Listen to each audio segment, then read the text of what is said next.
Il y a des jours où on ne sait plus quoi faire pour divertir nos enfants tout en stimulant leur développement.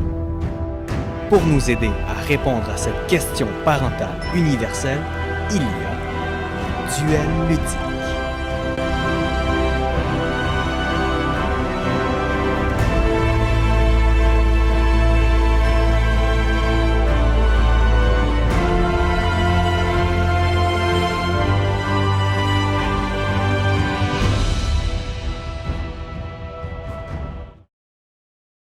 Bienvenue au Duel ludique, là où jouer rime avec savoir-faire et créativité. Vous pensez qu'une casserole ne sert qu'à faire de la cuisine? Qu'une chaise ne sert qu'à s'asseoir? Qu'un rouleau de papier essuie-tout ne sert qu'à ramasser des dégâts? Eh bien, détrompez-vous. Nos intervenants les plus créatifs et intéressants vont vous démontrer qu'il est possible de faire des jeux simples et stimulants avec des objets du quotidien. Le duel d'aujourd'hui opposera un orthophoniste des plus enjoués et expérimentés, Didier Guérin, et Julie Dubé, une ergothérapeute chaleureuse et enthousiaste. Pour notre premier duel ludique, les intervenants devront trouver un moyen amusant et original de stimuler le langage ou le développement de la motricité fine en utilisant 3 des 4 objets suivants. Un chaudron, une fourchette en bois, une boîte de mouchoirs ou des pâtes alimentaires. À vos marques, prêts, jouez! Bonjour Ambroise! Aujourd'hui, Ambroise, on va faire une potion magique pour les magiciens.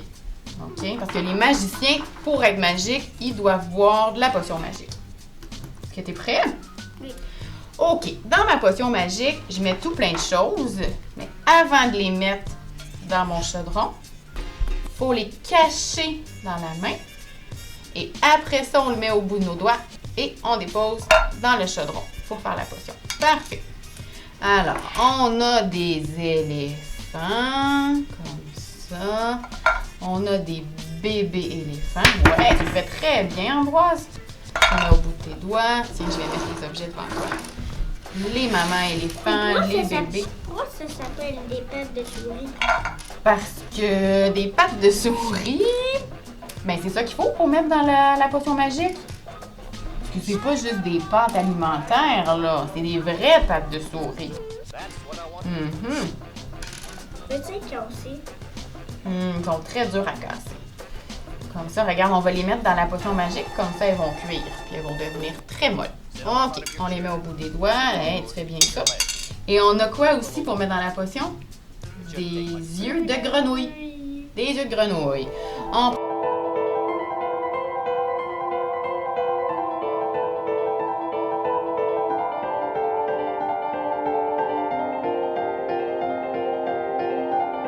Est-ce qu'on est prêt à brasser la potion magique?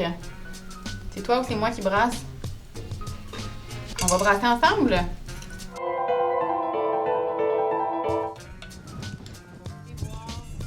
Potion magique.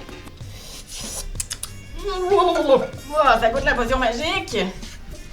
Wow, ça donne des frissons! Super, on a fait une potion magique, alors maintenant on est devenus des magiciens. Hey, salut Ambroise, ça va?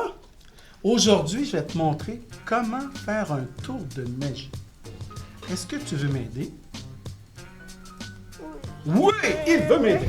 Alors, qu'est-ce que j'ai besoin pour faire mon tour de magie? J'ai besoin de Fourchette magique.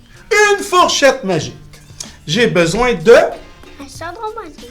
un chaudron magique. Et j'ai besoin de De l'eau de magicien. de l'eau de magicien? Non, de mouchoir. De mouchoir. D'un mouchoir. Alors, C'est bizarre. évidemment. Donc, je vais te montrer un truc de magie. Ah, j'ai oublié quelque chose de très, très important pour faire le truc. J'ai besoin de... La serviette magique. Oh, Oups! J'ai besoin d'une serviette magique ou d'une doudou magique ou d'une couverture magique ou d'un linge à vaisselle magique. Peu importe ce que tu as à la maison. D'accord? Alors, ce qu'on va faire, notre tour de magie, en passe, c'est que je vais t'apprendre à changer les objets de couleur. Alors, si tu as une balle rouge, elle va devenir une balle verte ou une balle bleue ou une balle jaune. Si tu as un bloc rouge, il va pouvoir devenir un bloc Vert. vert, peut-être bleu, on ne sait pas. Alors, tu es prêt à commencer la magie? Alors, je vais ramasser, tiens, on a parlé de blocs. On va commencer par des blocs, d'accord? Je vais te donner ici un bloc Oui. rouge. Tu le mets dans le... Chaudron. pas Magique. Merci! Dans le chaudron magique. Je mets la couverture magique sur le chaudron. Magique. Je prends ma... Chaussette magique. et je dis la... Formule magique. Voilà. La formule magique, écoute bien, c'est pataka, pataka, pataka. Et je tape. Est-ce qu'on regarde ce qu'il a dit? Oh! Montre ta Daniel! Tu l'as fait! Bravo à nos deux intervenants. Vous avez su faire preuve d'énormément de créativité. Cela va sûrement inspirer les parents à faire de même et à fouiller leur cuisine pour essayer de trouver des objets intéressants et qu'ils peuvent utiliser avec leurs enfants. Maintenant, voyons plus en détail ce qui a été fait par nos deux intervenants. Didier a fait appel à la sorcellerie pour travailler la prononciation à l'aide d'une formule magique. Tant qu'à Julie, notre sorcière bien-aimée, elle a réussi à concocter avec Ambroise une potion magique pour travailler les mouvements fins des doigts.